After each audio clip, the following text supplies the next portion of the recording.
विद्यार्थी भाइ बहिनीहरूलाई नयाँ पाठमा स्वागत जनाउँदछु र आजको पाठ रहेको छ कविता प्रश्नोत्तर अनि यसका कवि हुनुहुन्छ आदिकवि भानुभक्त आचार्य। र कवितालाई नमुनाको लागि सर्वप्रथम म आफै वाचन गर्न गइरहेको छु। विद्यार्थीहरूले त्यसलाई ध्यान दिएर सुन्ने, तिमीहरूले आफ्नो पुस्तक खोलेर म सँगसँगै कवितालाई हेर्ने अनि त्यसपछि तिमीहरूले जतिपल्ट हुन्छ दोहोऱ्याउँदै तिमीहरूले कवितालाई पाठ गर्ने अभ्यास गर्ने। र कविता यस प्रकार छ। प्रश्नोत्तर। असार संसार समुद्र महा, डुबिया शरण कुन छ मलाई यहाँ। चाँडो कृपाले अहिले बताऊ, श्रीरामको पाउ छ मुख्य नाउँ। दरिद्र नाउँ नरम छ कसको, विशाल तृष्णा घरमा छ जसको।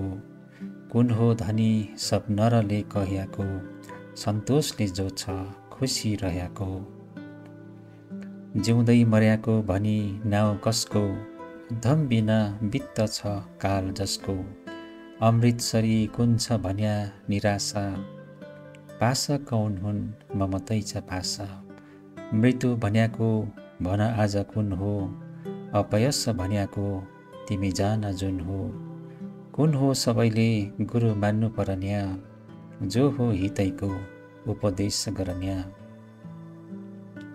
के हो सबैले त नछोडी सकन्या, यही हो दुरार्सा अरू किन बकन्या। कुन हो पशुतुल्य भनी कह्याको, विद्या नभई मूर्ख पढिरहेको। कौन बखतमा पनि के नगर्नु, पापका अगाडि कहिले नसर्नु। विद्वान पुरुषले कति काम गर्नु, स्वधर्म थामिकन शास्त्र पढ्नु। कुन हो जगतको गहना बन्याको, विद्यै छ सबको गहना बन्याको। कुन सत्य हो सत्य कसरी जान्नु, जुन प्राणीको हित छ ऊ सत्य मान्नु। वान तोल्य कुन हो अति दुःख दिन्या, जुन मूर्खता हो उही जानी लिन्या। कसका सधैँ दास भई पाउ पर्नु, बुढा गुरुमा लगी चित्त धर्नु। र नानीहरू पहिलोचोटि हामी यस कवितामा पढ्ने कतिपय शब्दहरूलाई विशेष ध्यान दिएर हेर्नेछौँ। जस्तै म पढ्दैछु पहिलो पदलाई। असार संसार समुद्र महा, डुबिया शरण कुन छ मलाई यहाँ। चाँडो कृपाले अहिले बताऊ, श्रीरामको पाउ छ मुख्य नाउँ।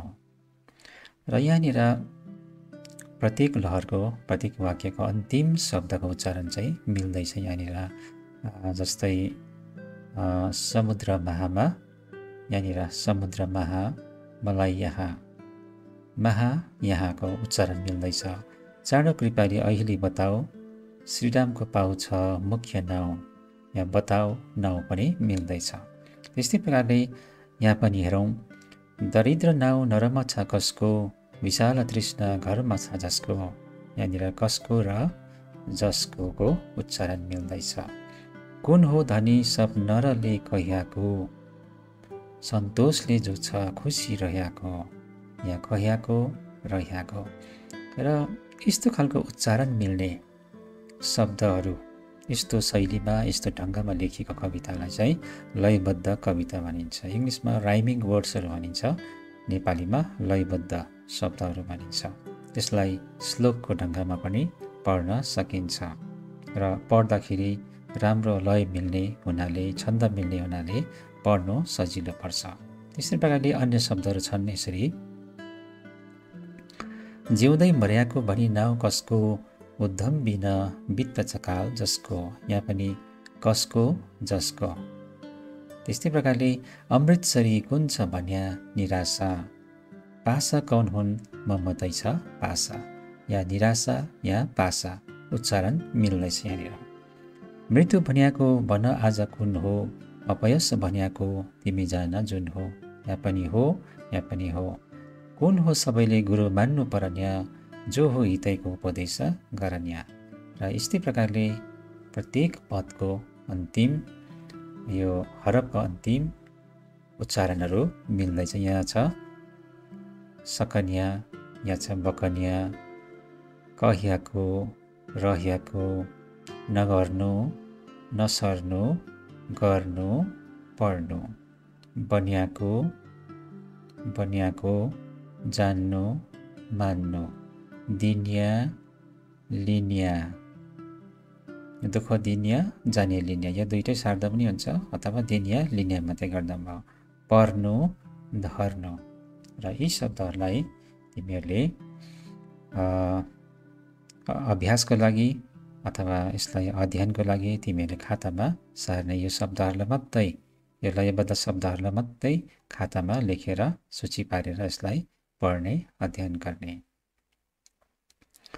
र अब हामी कविताको भावार्थतिर जानेछौँ। अनि कविताको भावार्थलाई हामी छोटकरीमा हेर्नेछौँ। अनि हुन त अब कविताको भावार्थ बुझ्नु धेरै गाह्रो पर्छ, किनभने कविहरूको आफ्नो विचार, आफ्नो परिस्थिति अनुसार, उहाँहरूको आफ्नो परिवेश अनुसार, उहाँहरूको आफ्नो देशको परिस्थिति अनुसार, भौगोलिक स्थिति अनुसार, उहाँहरूको ग्रामीण जीवनको अवस्था अनुसार, उहाँहरूको घर परिवारको अवस्था अनुसार, उहाँहरूको अध्ययनको अनुसार, अनि उहाँहरूको आध्यात्मिक विचारको अनुसार र विभिन्न क्षेत्रहरूलाई विचार गरेर विभिन्न कुराहरूको प्रभाव चाहिँ आफ्नो कवितामा प्रकट भएको हुन्छ। त्यसले गर्दा हामीलाई उहाँहरूले भन्नु भएको उहाँहरूको भावलाई बुझ्नु धेरै गाह्रो पर्छ। र पनि म यहाँ छोटकरीमा तिमीहरूलाई यस कविताको सारलाई अथवा भावार्थलाई बताउन गइरहेको छु। कविता पढ्दै जाँदाखेरि यहाँ कतिपय कठिन शब्दको अर्थहरू पनि मैले यहाँ अघिबाटै लेखिदिएको छु र यसलाई पनि हामी हेर्दै जानेछौँ। र पहिलो पदमा कविले भन्नुहुन्छ कि असार संसार समुद्रमा डुबिया शरण कुन छ मलाई यहाँ। यहाँ असार भनेको महिनाको नाम भयो। समुद्र महा भनेको चाहिँ महासमुद्र, महा भनेको चाहिँ एकदमै ठुलो, महा ग्रेट है। असार संसार समुद्र महा, संसार चाहिँ कस्तो भन्दाखेरि असार महिनाको समुद्र जस्तो कविलाई लाग्दछ। अब असार महिनामा चाहिँ पानी ज्यादा पर्ने हुँदा वर्षाको समय भएको कारणले गर्दाखेरि चारैतिर समुद्र भएको अनुभव हुँदछ। अनि कविलाई लाग्दछ कि यो असारको महिनाको समुद्रमा जस्तो आफूलाई संसारमा डुब्दै गरेको अनुभव हुँदछ। अथवा यो संसार चाहिँ के हो भन्दाखेरि असार महिनाको समुद्र जस्तो, जसमा आफूलाई डुब्दै गरेको अनुभव हुँदाखेरि अनि कसले मलाई चाहिँ शरण दिन्छ, म डुब्दैछु संसारमा। यहाँ संसार, समुद्र रूपी संसार भन्न खोजेको चाहिँ वास्तवमा यो भौतिक संसारकै कुरा मात्रै होइन, तर संसारले धेरै कुरा बुझाउँदछ। यहाँनिर संसारमा राम्रो कुराहरू पनि छन् अनि धेरै नराम्रो कुराहरू पनि छन्। संसारमा धेरै पाप र अधर्मका कुराहरू छन्, धेरै नराम्रा थोकहरू छन्, धेरै लोभ लालचका कुराहरू छ, धेरै नकारात्मक कुराहरू पनि देखिन्छ। अनि सायद कविलाई लाग्दछ कि संसार रूपी नकारात्मक कुराहरूमा आफूलाई डुब्दै गरेको देख्दाखेरि असारको एउटा समुद्र जस्तो लाग्दछ संसार चाहिँ। अनि यसबाट चाहिँ मलाई कसले बचाउँछ, कसले बचाउला, कसले मलाई शरण दिन्छ भनेर चाहिँ उहाँले फेरि त्यसको उत्तर पनि आफै दिनुहुन्छ कि उहाँले आफ्नो आस्था, आफ्नो विश्वास श्रीराममा राख्नु भएको कारणले गर्दाखेरि चाहिँ श्रीरामले नै उहाँले यो संसार रूपी समुद्रबाट डुब्नबाट उहाँले बचाउनुहुन्छ भनेर उहाँले बताउनु हुँदैछ। दरिद्र नाउ नरमा छ कसको, विशाल तृष्णा घरमा छ जसको, कुन हो धनी सब नरले भयाको, सन्तोषले जो छ खुसी रहेको। र यहाँ दरिद्र भनेको मान्यो, दरिद्र भनेको गरिब, निर्धन अथवा कङ्गाल। दरिद्र पनि बुझ्छौँ, एकदमै गरिब मान्छे, निर्धन, धन सम्पत्ति नभएको कङ्गाललाई दरिद्र भनिन्छ। अनि विशाल भनेको चाहिँ, विशाल भनेको ठुलो, तृष्णा, तृष्णा भनेको यहाँनिर छ तिर्खा अथवा चाहनालाई पनि तृष्णा भनिन्छ। सन्तोष भनेको आनन्दको अनुभव गर्नु, प्रसन्नता भनेको खुसी रहनु अथवा सन्तोष गर्नु। सन्तोष भनेको आनन्दको अनुभव। र यहाँ कविले प्रश्न पनि गर्नुहुन्छ, दरिद्र नाउँ नरमा छ कसको? नर भनेको मानिस। अब मानिस जातिमा सबैभन्दा दरिद्र चाहिँ को छ? सबैभन्दा गरिब चाहिँ को? अथवा सबैभन्दा गरिब मानिस जातिमा कसलाई भनिन्छ भने यसको उत्तर दिनु हुँदैछ, विशाल तृष्णा घरमा छ जसको घरमा विशाल तृष्णा छ, जसको घरमा ठुलो तृष्णा छ। तृष्णा भनेको तिर्खा चाहना। एउटा चाहिँ हो मान्छेलाई तिर्खा लाग्दा पानी पिउँछौँ, अर्को अर्थ चाहिँ हो चाहना। मान्छेको चाहना, अतृप्त चाहना, अतृप्त त्यो अभावहरू, खाँचोहरू मान्छेको जीवनमा प्रशस्त हुँदाखेरि पनि खानु लाउनु होइन, घर जग्गा जमिन सबै कुरो, रुपियाँ पैसा धन सम्पत्ति सबै कुरो प्रशस्त हुँदै पनि मान्छेको चाहना चाहिँ कहिले पनि तृप्त नहुनु, केही न केही खाँचो भएको अनुभव गर्नु, जति प्रशस्त हुँदाखेरि पनि सन्तुष्टता भन्ने कुरा नहुनु, त्यस्तोलाई चाहिँ तृष्णा भनिन्छ। अनि जसको घरमा चाहिँ त्यस्तो खालको तृष्णाहरू छ, कहिले पनि खुसी नहुने, कहिले पनि त्यो चाहना पुरा नहुने, अनि त्यस्तो चाहना जसको घरमा छ त्यो घरलाई चाहिँ अथवा त्यस्तो व्यक्तिलाई चाहिँ कविले दरिद्र भन्नुभएको छ अथवा गरिब भन्नुभएको छ। कुन हो धनी सब नरले कह्याको, सन्तोषले जो छ खुसी रहेको। अब धनी चाहिँ को हो त भन्दाखेरि चाहिँ सन्तोषले जो छ खुसी रहेको। कसलाई धनी मान्ने? कुन व्यक्ति चाहिँ धनी हो भन्दाखेरि चाहिँ जुन व्यक्ति चाहिँ सन्तोषले खुसी छ अथवा आनन्दको अनुभव गर्छ, प्रसन्नता छ, सन्तोष गर्छ, उसकोमा केही छैन, केही नहुँदाखेरि पनि सन्तोषले बस्ने, केही नहुँदाखेरि पनि आनन्दले बस्ने चाहिँ ऊ चाहिँ सबैभन्दा वास्तवमा धनी हो भनेर कविले भन्नुहुँदैछ। त्यस्तै प्रकारले उहाँले भन्नुहुन्छ, जिउँदै मर्याको भनी नाउँ कसको, उद्धम बिना बित्दछ काल जसको। उद्धम भनेको परिश्रम अथवा उन्नतिलाई भन्छ। अमृतसरी कुन छ भन्या निराशा, पासा कौन हुन् ममतै छ पासा। अब यहाँ प्रश्न छ, जिउँदै मर्याको भनी नाउँ कसको? कसलाई चाहिँ जिउँदै मर्याको? यहाँ मर्याको भनेको चाहिँ मरेको भनेको चाहिँ यहाँ अब कविको समयमा भाषा यस्तो प्रकारको उहाँले चलाउनुहुन्थ्यो कि, र अहिले चाहिँ धेरै भाषाहरू विकसित भएर अहिले भाषाको जुन चाहिँ लेख्ने जुन चाहिँ शैली छ अहिले धेरै शुद्ध छ, र उहाँको समयमा त्यस्तै लेखेको थियो, मर्याको, भन्याको, गर्याको भन्ने चलाउनुहुन्थ्यो। त्यसले गर्दा यो तरिकाले उहाँले लेख्नुभएको जिउँदै मर्याको अथवा जिउँदै मरेको भनी नाउँ कसको। कसलाई चाहिँ जिउँदै मरेको भनेर भनिन्छ भन्दाखेरि त्यो मानिस जो चाहिँ उद्धम बिना काल बिताउँछ। काल भनेको समय, उद्धम भनेको परिश्रम, जसले चाहिँ परिश्रम गर्दैन अथवा जीवनमा कुनै प्रकारको उन्नति गर्दैन अनि आफ्नो काल, आफ्नो समय, आफ्नो जीवनकाल चाहिँ व्यर्थमा बिताउँछ, त्यस्तोलाई चाहिँ, त्यस्ता व्यक्तिहरूलाई चाहिँ कविले जिउँदै मर्याको भनेर भन्नुभएको छ। अमृतसरी कुन छ भन्या निराश छ, पासा कौन हुन् ममतै छ पासा। अब यहाँ कविले के भन्न चाहनुभएको र यो कतिपय स्पष्ट हामीले बुझ्न सक्दैनौँ। र अमृतसरी कुन छ, अमृत भनेको बुझ्छौँ यो पूजापाठतिर चलाउने अथवा अमृत भनेको र सधैँ खाने कुरा होइन, तर कोही कोही बेला त्यस्तै मुहुर्तहरूमा, त्यस्तै पूजापाठतिर एउटा विशेष आस्था राखेर विशेष समयहरूमा, विशेष चाडपर्वहरूमा है मानिसहरूले लिने गर्छन्, अथवा कोही कोही बेला समय समयमा चाहिँ लिने यो अमृत चाहिँ त्यस्तो खालको थोक हो। र अमृतसरी चाहिँ के छ भन्दाखेरि चाहिँ निराशा, अथवा यहाँ सायद उहाँले भन्न खोज्नु भएको चाहिँ के हो भन्दाखेरि निराशा भन्ने कुरो मान्छेकोमा सधैँभरि आउनु हुँदैन।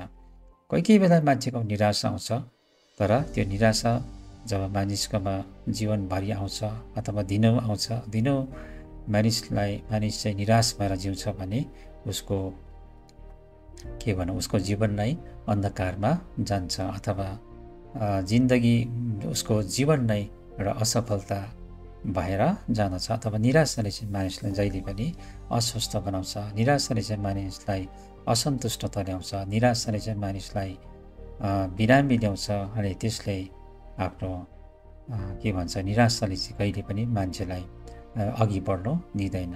अनि त्यस्तो चाहिँ हुनु हुँदैन।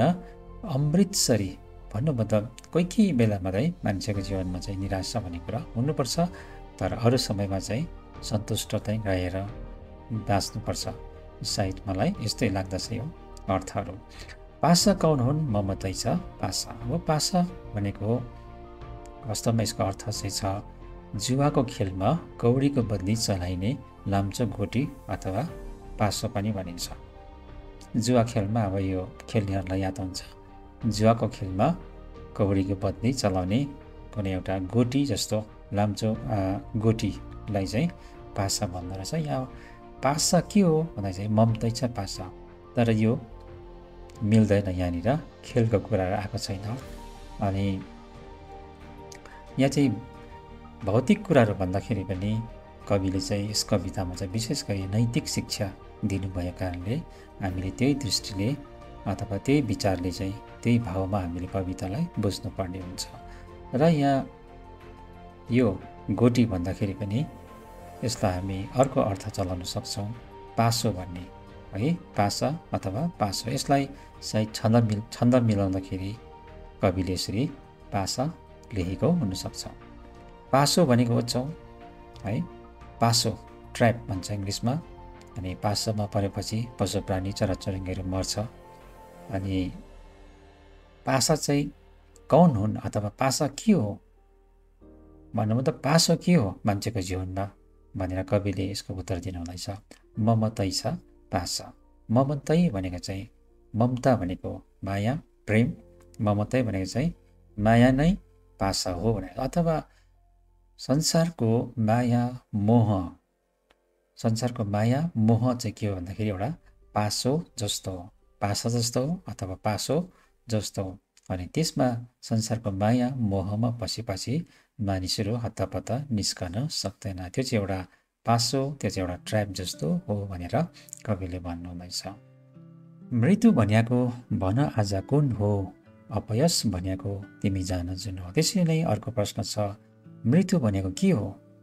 त्यसको उत्तर दिनुहुँदैछ, अपयस भनेको तिमी जान जुन हो। मृत्यु चाहिँ, अनि मृत्यु भनेको चाहिँ कविले यहाँ शरीरलाई मर्नु भन्दाखेरि पनि अपयसलाई चाहिँ मृत्यु भनेर उहाँले भन्नुहुन्छ। अपयस भनेको चाहिँ अब्जस पाउनु अथवा अब्गाल पाउनु अथवा दोष पाउनु, अथवा अपयस भने चाहिँ बदनामी हुनुलाई भन्छौँ, बेइज्जती हुनु, दोष पाउनु, अब्गाल आउनु पाउनु, त्यस्तोलाई चाहिँ मृत्यु भनेर कविले भन्नुभएको छ। कुन हो सबैले गुरु मान्नु पर्ने, जो हो हितैको उपदेश गर्ने। अब गुरु चाहिँ कसलाई मान्नु, शिक्षक कसलाई मान्नु? कविले भन्नुहुन्छ, जो हो हितैको उपदेश गर्ने। हितैको भनेको चाहिँ एकदमै नजिकको, उपकार सोच्ने, आफ्नो भलाइ सोच्ने इष्ट मित्र, नजिकको मित्र, एउटा आत्मीय मित्र हुन्छ नि, उसलाई चाहिँ हितैको भनेर भनिन्छ। जसले चाहिँ आफ्नो मित्र सोचेर, जसले चाहिँ आफ्नो उपकार सोचेर, आफ्नो भलाइ सोचेर, जसले चाहिँ सल्लाह दिन्छ, जसले चाहिँ राम्रो, जसले चाहिँ हामीलाई नजिकको मित्र भनेर उपदेश दिन्छ। उपदेशको मतलब चाहिँ के हो? कसैले राम्रो बाटोमा लगाउनको निम्ति दिइने शिक्षा, अर्थी निर्देशलाई चाहिँ उपदेश भन्छ। आफूलाई राम्रो बाटोमा डोर्याउने, आफूलाई राम्रो बाटोमा लगाउने, शिक्षा दिने, निर्देशन दिने, सल्लाह दिने, नजिकको मित्र भएर सल्लाह दिने जो व्यक्ति छ उसैलाई नै चाहिँ हामीले गुरु मान्नुपर्छ भनेर कविको भनाइ यहाँ प्रश्न पार्नु भएको छ। र त्यस्तै प्रकारले उहाँले भन्नुहुन्छ, कौन बखतमा पनि के नगर्नु। यहाँ कौन भनेको चाहिँ यो हिन्दी शब्द होइन, तर यसलाई चाहिँ कुन भनेको हो। कौन बखत भनेको चाहिँ कुन बखत, बखत भनेको चाहिँ समय, बेला, मौका। कौन बखतमा पनि के नगर्नु, पापका अगाडि कहिले नसर्नु। र पापका अगाडि चाहिँ कहिले नसर्नु अथवा पाप कर्ममा, अधार्मिकताका कुराहरूमा, दुष्ट कुराहरूमा चाहिँ कहिले पनि अगाडि नसर्नु भनेर सल्लाह दिनुहुँदैछ। विद्वान पुरुषले कति काम गर्नु, स्वधर्म थामिकन शास्त्र पढ्नु। त्यस्तै प्रकारले विद्वान मान्छेले धेरै शिक्षा आर्जन गरेको, विद्वान भनेको धेरै शिक्षा आर्जन गर्ने मानिसलाई विद्वान भनिन्छ। अथवा ज्ञानी पुरुषहरूले के गर्ने भन्दाखेरि स्वधर्म थामिकन शास्त्र पढ्नु। स्वधर्म भनेको आफ्नो धर्म थामेर, मानिसहरूको आफ्नो धर्म हुन्छ होइन, त्यसलाई स्वधर्म भन्छ। र विद्वान पुरुषहरूले चाहिँ आफ्नो धर्म थामेर चाहिँ शास्त्र भन्ने मतलब पुस्तकहरू, किताबहरू पढिबस्नु अरे। र अर्को पदमा छ, के हो सबैले त नछोडी सकन्या, यही हो दुरार्स अरू किन बकन्या। के हो सबैले त नछोडी सकन्या, नछोडी सक्ने अथवा छोड्नु नसक्ने चाहिँ के हो भनेर कविको प्रश्न छ। अनि उहाँले उत्तर दिनुहुँदैछ, यही हो दुरार्स अरू किन बकन्या। बकन्या भनेको चाहिँ यो पुरानो भाषामा भन्नु भनेको नि, किन भन्नु भनेको छ, किन बकन्या। यही हो दुरार्स अरू किन बकन्या, अथवा सबैले छोड्नु नसक्ने कुरा चाहिँ के हो भन्दाखेरि चाहिँ दुरार्स। दुरार्स भनेको आशाको अभाव अथवा आशाविहीन हुनुको मतलब चाहिँ अर्को शब्दमा हामी निराशा पनि बुझ्छौँ। मान्छेले असल हुने, असल गर्ने, असल सोच्ने इच्छा गर्दाखेरि पनि धेरैचोटि मानिसको जीवनमा दुरार्सा भन्ने कुरो आइलाग्छ अथवा निराशा भन्ने आउँछ। अथवा निराशा भन्ने यो आशाको अभाव हुन्छ, आशाविहीन हुन्छ। अनि यो कुरालाई चाहिँ मान्छेले छोड्नै सक्दैन। कुन हो पशुतुल्य भनी कह्याको भनेको चाहिँ हिन्दीमा कहनु भन्छ, त्यस्तै शब्दहरूलाई यहाँ चलाएको कह्याको। अथवा यहाँ छन्द मिलाउँदाखेरि, लय मिलाउँदाखेरि यसरी लेखिएको छ, कह्याको रह्याको। कुन हो पशुतुल्य भनी कह्याको, अथवा पशुतुल्य भनेको चाहिँ पशु जस्तै भनेर चाहिँ कसलाई भनिन्छ, कसलाई पशुतुल्य भनेर भनिन्छ। विद्या नभई मूर्ख पढिरहेको, जसकोमा विद्या छैन तर पढिरहेको छ, मूर्ख भनेर पढिरहेको छ। र धेरै मानिसहरू पढिरहेका हुन्छन्, धेरै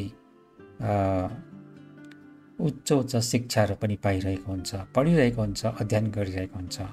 कतिजना मानिसहरूमा चाहिँ वास्तविक ज्ञान उसमा हुँदैन, व्यवहारिक ज्ञान हुँदैन, विद्या हुँदैन, ऊ भित्रको एउटा वित्तीय ज्ञान हुँदैन, ऊ भित्र धेरैचोटि आध्यात्मिक ज्ञानहरू हुँदैन। त्यसले गर्दा बाहिरी हेर्दा पढेको देख्छ, एउटा वित्तीय ज्ञानको अभावमा चाहिँ ऊ चाहिँ के देखिन्छ भन्दाखेरि मूर्ख पढिरहेको मात्रै देख्छ। र त्यस्तोहरूलाई चाहिँ कविले पशुतुल्य भनेर भन्नुभएको छ। कुन हो जगतको गहना बन्याको, विद्यै छ सबको गहना बन्याको। कुन सत्य हो, सत्य कसरी जान्नु, जुन प्राणीको हित छ हो सत्य मान्नु। र यहाँ कविले भन्नुहुँदैछ, कुन हो जगतको गहना बन्याको। जगत भनेको चाहिँ संसार, विश्व, लोक, ब्रह्माण्ड। जगत भनेको संसार अथवा विश्व, गहना भनेको शरीरको बाह्य अथवा बाहिरी शोभा बढाउनका लागि पहिरिने सुन चाँदीका वस्तु अथवा अलङ्कार पनि भनिन्छ। र गहना विशेष गरी मानिसहरूले बाहिरी सुन्दरता बढाउनका लागि लगाउँछन्। विशेष गरी स्त्री जातिहरूले लगाउने गर्छन्। बाहिरीको सुन्दरता, सुन चाँदीका वस्तुहरू बनाएर पहिरेर चाहिँ आफ्नो शोभा बढाउने, सुन्दरता बढाउने गर्छन्। र जगतको गहना चाहिँ के हो भन्दाखेरि कविले भन्नुहुन्छ, विद्यै छ सबको गहना बन्याको। र विद्या चाहिँ यस्तो चिज हो जो चाहिँ जगतको नै एउटा गहना जस्तो हो।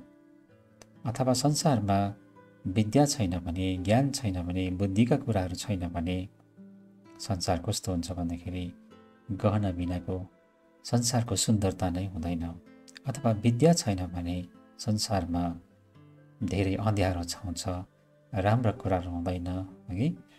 अनि संसार चाहिँ अन्धकारले ढाकेको जस्तो हुन्छ। कुन सत्य हो, सत्य कसरी जान्नु, जुन प्राणीको हित छ हो सत्य मान्नु। र त्यसरी नै सत्य कसरी जान्नु, कुन सत्य हो, सत्य कसरी जान्नु, अथवा कसलाई चाहिँ हामी सत्य भन्नु, कसरी जान्नु भनेर यसको उत्तर दिनुहुन्छ कविले। जुन प्राणीको हित छ हो सत्य मान्नु। यहाँ हित भनेको चाहिँ भलाइ, कल्याण अथवा फाइदा। र जुन प्राणी, प्राणी भन्नाले अब विशेष गरी मानिस जति नै बुझ्नु पर्यो। अहिले जुन मानिसमा चाहिँ हित छ, जुन मानिसमा चाहिँ भलाइ गर्ने गुण छ, अरूको कल्याण गर्ने गुण छ, अरूको लागि फाइदा सोच्ने उनकोमा गुण छ, विचारहरू छ, त्यो स्वभाव छ, चरित्र छ भने चाहिँ त्यो व्यक्तिलाई अथवा त्यस प्राणीलाई चाहिँ सत्य भनेर भन्नु सकिन्छ। यसरी चाहिँ सत्य छुट्याउनु सकिन्छ। बान तुल्य कुन हो अति दुःख दिन्या, जुन मूर्खता हो उही जाने लिन्या। अब बान तुल्य चाहिँ के छ त? बान भनेको अब काँड हो होइन, काँडले त दुःख दिन्छ। त्यस्तै बान तुल्य चाहिँ के हो? बान जस्तो चाहिँ के हो भन्दाखेरि जसले चाहिँ हामीलाई दुःख दिन्छ, र त्यो बान जस्तो चाहिँ हो, बान तुल्य चाहिँ हो मूर्खता हो। जब मानिसको जीवनमा मूर्खता आउँछ, त्यो मूर्खताले चाहिँ मानिसलाई बानले जस्तो दुःख दिन्छ। यस्तो खालको नकारात्मक पक्ष हो मानिसको जीवनमा हुने एउटा नकारात्मक स्वभाव हो, जसले चाहिँ बानले जस्तो दुःख दिन्छ। कसका सधैँ दास भई पाउ पर्नु, बुढा गुरुमा लगी चित्त धर्नु। र कसको चाहिँ पाउ पर्नु अरे, कसको चाहिँ दास भएर, कसको चाहिँ यहाँ दास भएर भन्नु त यहाँ नोकर चाकर मात्रै होइन, तर दास हुनु भनेको चाहिँ आज्ञाकारी हुनु, आज्ञाकारी हुनु, इमान्दारी हुनु। कसको चाहिँ आज्ञाकारी हुने, इमान्दारी हुने, र कसको चाहिँ दास भएर पाउ परिबस्नु। पाउ भनेको खुट्टा पर्नु, अथवा नम्र हुनु, आफू झुक्नु, नम्र भएर, आज्ञाकारी भएर, इमान्दारी भएर कसको चाहिँ पाउ पर्नु अथवा झुक्नु भन्दाखेरि चाहिँ बुढा गुरुमा लगी चित्त धर्नु। बुढा गुरुमा भन्नाले चाहिँ यहाँ चाहिँ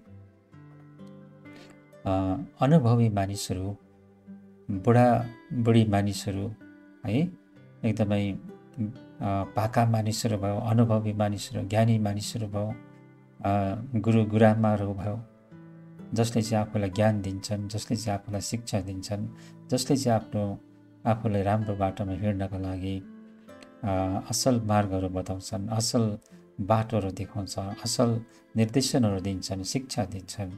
अथवा ती बुढापाका गुरु गुरुआमाहरूमा चाहिँ चित्त धर्नु, अथवा चित्त भनेको मन, उनीहरूप्रति चाहिँ मन लगाउनुपर्छ, अथवा उनीहरूको चाहिँ अनुसरण गर्नुपर्छ, अथवा उनीहरूले देखाएका सिकाएका कुराहरूमा चाहिँ मन लगाएर ती शिक्षाहरूलाई चाहिँ पक्रिराख्नुपर्छ, समाउनुपर्छ, अथवा धारण गर्नुपर्छ भनेर कविले यहाँनिर बताउनु हुँदैछ। र नानीहरू, अहिले यस प्रश्नोत्तर कविताको भावार्थलाई बुझाउने कोसिस गरेको छु। हुन त कुनै पनि कविको भावनाभित्र पस्नु धेरै गाह्रो कुरा हुन्छ, तर पनि केही यो कविताको भावार्थलाई अर्थ्याउने कोसिस गरेको छु र तिमीहरूले बुझ्यौ होला भन्ने आशा गरेको छु, अनि बुझ्ने कोसिस पनि गर्ने। र यसपछि अब हामी केही अभ्यासहरू गर्नेछौँ छोटकरीमा, र त्यसपछि तिमीहरूले यो अभ्यासलाई खातामा लेख्ने अनि तिमीहरूले बुझाउने। र 1 नम्बरमा चाहिँ यहाँनिर छ, 1 मा यस पाठभित्र निम्न अर्थ दिने शब्दहरू परेका छन्, सही शब्दहरू खोजेर तल दिएका अर्थहरूका अगाडि लेखा। र यहाँ शब्द खोज्नुपर्ने छ। कतिपय शब्दहरू अघिबाटै हामीले हेरिसकेका छौँ र छिटोको लागि मैले यहाँ लेखि पनि सकेको छु। यहाँ अर्थहरू अनि शब्द गोडो, खुट्टो, पद आदि अर्थ हो। अनि पाउ, अघि हामीले हेऱ्यौँ शब्द पाउ भनेको चाहिँ गोडो पनि भनिन्छ अथवा खुट्टो भनिन्छ, अथवा हाम्रो खुट्टालाई चाहिँ पाउ भनिन्छ। सन्तोष, आनन्दको अनुभव, सन्तुष्टि, सन्तोक, प्रसन्नता, आनन्दलाई सन्तोष भनिन्छ। दुराशा भनेको आशाको अभाव,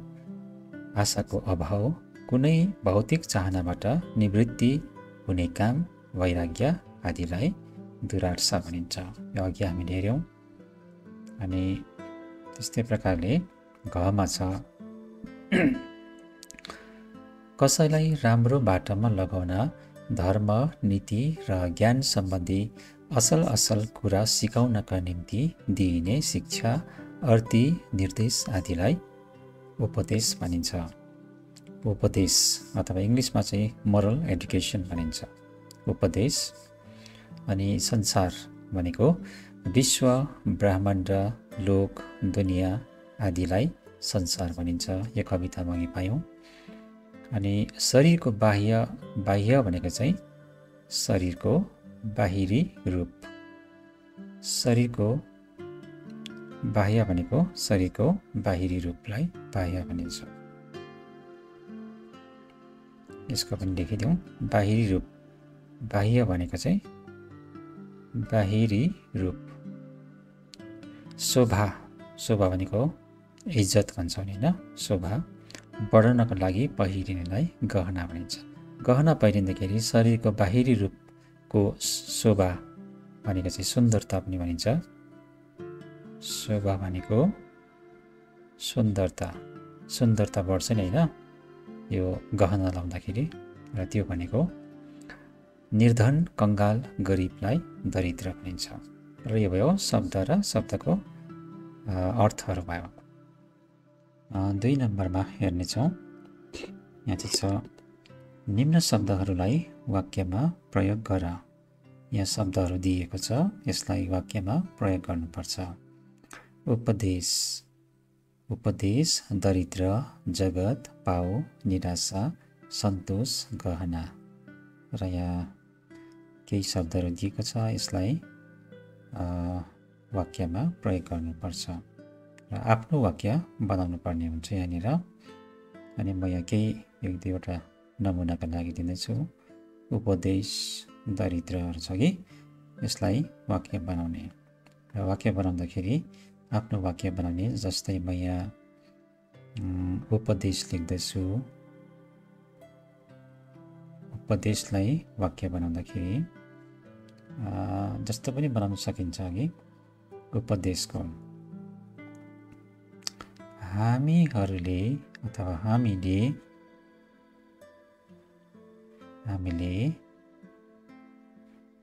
बुढा पाकाहरूका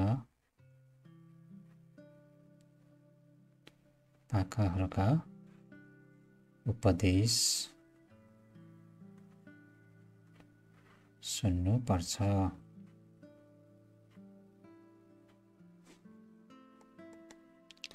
उपदेश सुन्नुपर्छ। यसरी हामीले शब्दलाई वाक्यमा प्रयोग गर्यौँ यहाँनिर। यसरी यो उपदेश भन्ने शब्दलाई यहाँनिर प्रयोग गरेको छ।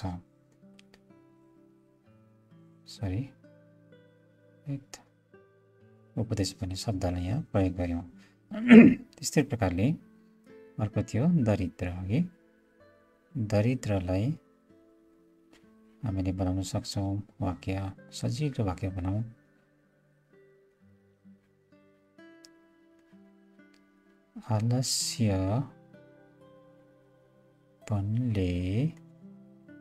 आलस्यपनले मानिसलाई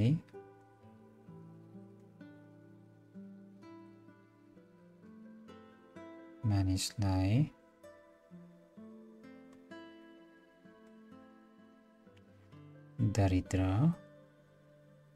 बनाउँछ। आलस्यपनले मानिसलाई दरिद्र बनाउँछ। सबै शब्दहरूको वाक्य बनाउन सक्छ। दरिद्र, जगत, पाउ, निराशा, सन्तोष, गहना यिनीहरूको वाक्यमा प्रयोग गर्ने। यो तिमीहरूलाई गृह कार्य। निम्न शब्दहरूका विपरीत शब्द लेख। यहाँ उल्टा शब्द लेख्नु पर्यो। सत्य, मूर्ख, गुरु, स्वधर्म, दुःख, अमृत आदि। र सत्यको यही लेख्नु पर्यो। सत्यको के हुन्छ विपरीत शब्द? असत्य, सत्यको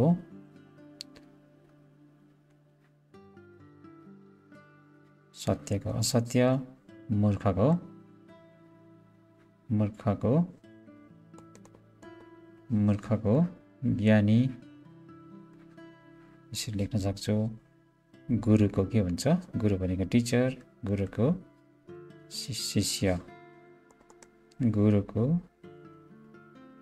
शिष्य, तालविस चटैकर, मर्दिस संयोग य, गुरुको शिष्य। स्वधर्म भनेको आफ्नो धर्म, यसको के हुन्छ? स्वको पराय, प र आकार य, पराय धर्म। स्व भनेको आफ्नो, पराय भनेको परको। दुःखको के हुन्छ? सुख, दुःखको सुख, अमृतको विष, वाचटेकर मर्दिस, विष भनेको पोइजन। र यस्तो प्रकारले कामहरू गर्न सक्छ तिमीहरूले। अब यहाँ प्रश्नको उत्तरहरू, निम्न प्रश्नहरूका उत्तर लेखा। यो तिमीहरूले गर्नु खातामा। प्रश्नोत्तर शीर्षक कवितामा कविले कसलाई दरिद्र अनि कसलाई धनी भनेर मानेका छन्? र यो अघि हामीले पढेको कविले कसलाई दरिद्र र कसलाई धनी मानेका छन्? यहाँनिर छ, सजिलो छ हो। यहाँनिर छ, दरिद्र नाउँ नरममा छ कसको, विशाल तृष्णा घरमा छ जस्तो। कविले जसको घरमा विशाल तृष्णा छ त्यसलाई दरिद्र भनेर भनेका छन् लेख्नु पर्यो। धनी कसलाई?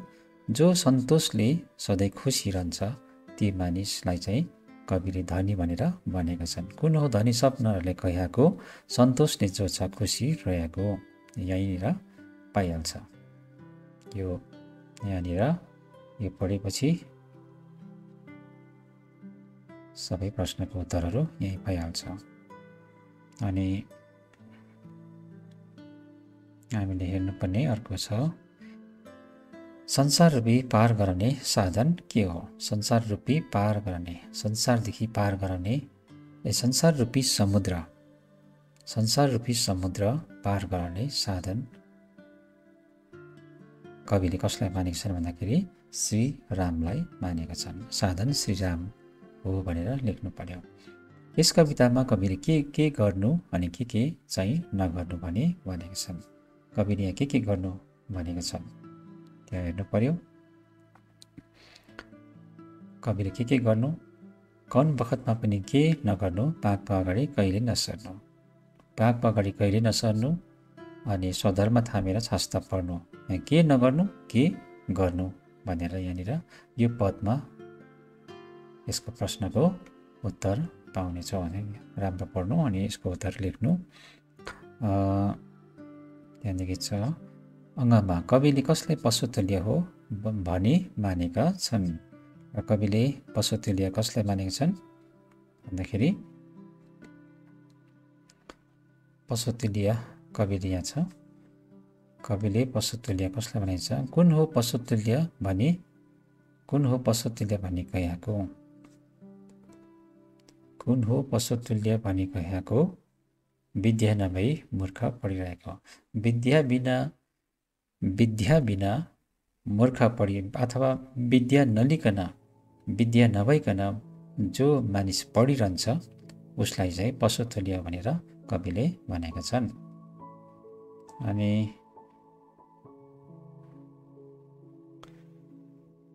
5 नम्बरमा छ, तल पंक्ति क मा भएका वाक्यांशलाई पंक्ति ख मा भएका ठिक वाक्यांशसँग जोडेर वाक्य पूरा गर।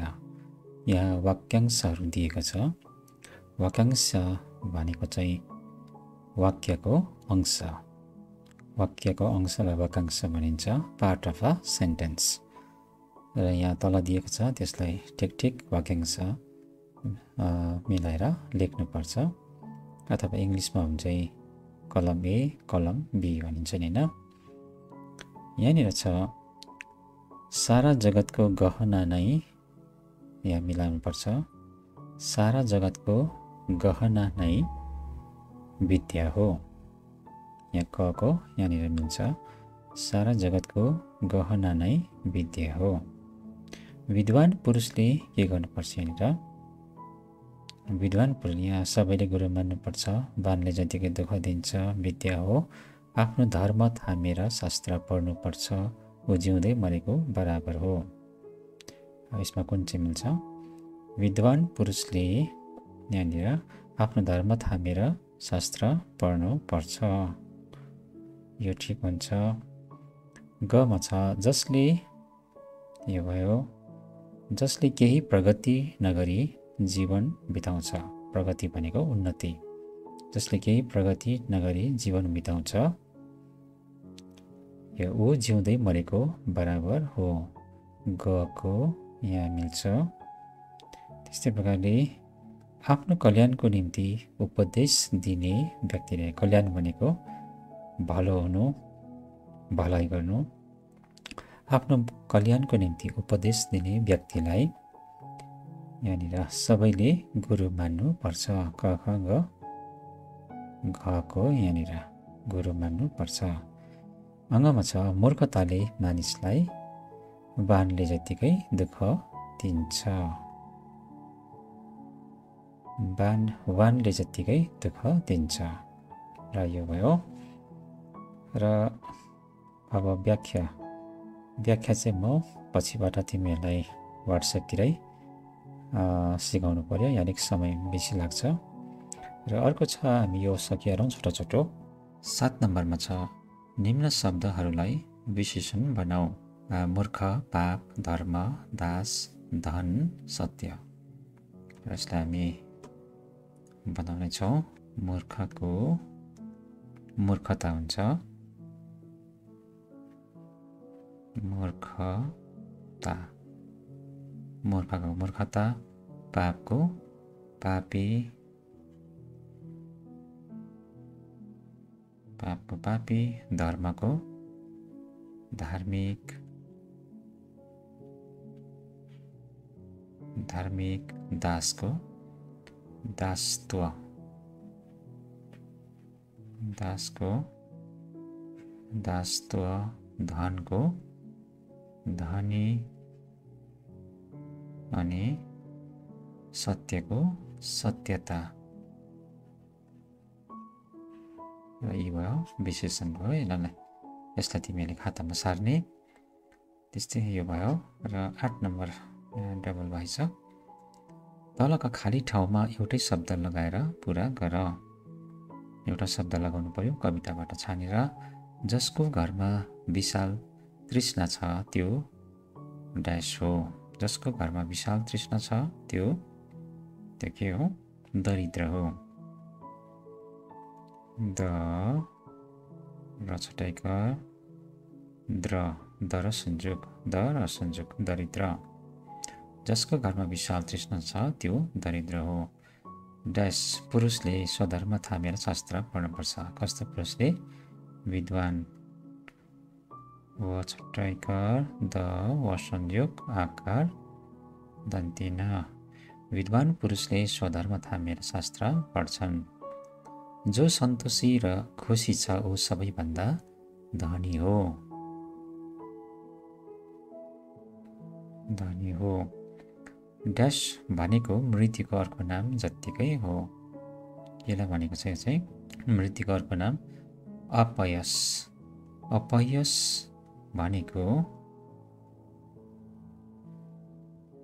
भनेको मृत्युको अर्को नाम जत्तिकै हो। र अभ्यासहरू पनि यसरी सकिएको छ। नानीहरूको पढाइ क्षेत्रमा अलिकति सहयोग पुग्छ कि भनेर यो भिडियो पाठ बनाएको। तिमीहरूले राम्रोसँगले हेर्ने अनि अभ्यासहरू गर्ने कोसिस गर्ने। र आजको पाठलाई यतिमै राख्दछु।